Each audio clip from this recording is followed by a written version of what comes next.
สำหรับการตรวจประเมินโครงการหมู่บ้านรักษาศีล5หนเหนือ16จังหวัดคณะกรรมการได้มีความสามัคคีร่วมใจเป็นอันหนึ่งอันเดียวกันได้ตรวจเยี่ยมประชาชนหรือว่ายนต์วิถีวัฒนธรรมความเป็นอยู่ของฆราวาสญาติโยมและการดูแลฆราวาสญาติโยมของพระสงฆ์ซึ่งเราได้ไปทุกจังหวัดแล้วก็ทุกอำเภอโดยเฉพาะปีนี้ที่เราไปนี่ได้รับการถวายการต้อนรับจากเจ้าคณะพระสังฆาธิการและคณะข้าราชการพ่อค้าประชาชนเป็นอย่างดีและการร่วมประกอบพิธีนั้นทุกสถานที่มีความตั้งใจแต่ที่ประทับใจนั้นมันก็พูดยากนะความประทับใจมันพูดยากก็คือประทับใจทุกที่แต่ในความเป็นอันดับ1อันดับ2 3 4เนี่ยก็ได้มอบหมายให้คณะกรรมการช่วยกันตัดสินดูแล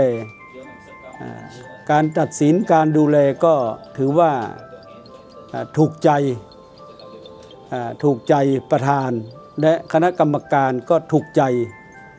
ได้รับรองกันทั้งหมดแล้วว่าที่ตัดสินมาเนี่ยยุติธรรมและก็เราก็มาซักไซไล่เรียงมองเห็นความเป็นจริงว่าจังหวัดไหนอำเภอไหนหมู่บ้านใดวัดไหนที่ทำกันอย่างจริงจังและมีโอกาสที่จะเจริญก้าวหน้าและทำให้เกิดรายได้ให้แก่ประชาชนและประชาชนก็จะได้รับผลดีในเมื่อคนเราได้อยู่ดีกินดีมีเงินมีทองมีกินมีใช้ศีลธรรมนั้นก็ไม่ห่างไปจากใจของประชาชนนั่นพุทธศาสนาของเรานั้นได้ช่วยเหลือสังคมมาเนิ่นนานเป็นศาสนาที่เหมาะสมกับประเทศไทยของเราถึงแม้ว่าจะมีเหตุการณ์อะไรเกิดขึ้นก็ถือว่าเป็นเรื่องธรรมดาเพราะว่าพุทธศาสนาของเรานั้นทานทนต่อการพิสูจน์ฉะนั้นพระสงฆ์เรานั้นในเมื่อธรรมะของพระพุทธเจ้าทานทนต่อการพิสูจน์เรา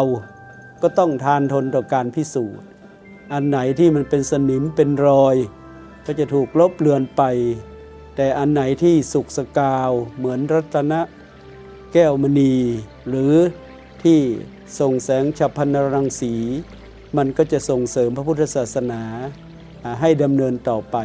ฉะนั้นก็ขออนุโมทนาต่อทุกจังหวัดทุกหมู่บ้านทุกอำเภอที่ได้ถวายการต้อนรับได้ร่วมประกอบกิจกรรมอันเป็นมงคลด้วยความเต็มใจก็ขอขอบคุณและอนุโมทนามาณที่นี้ด้วย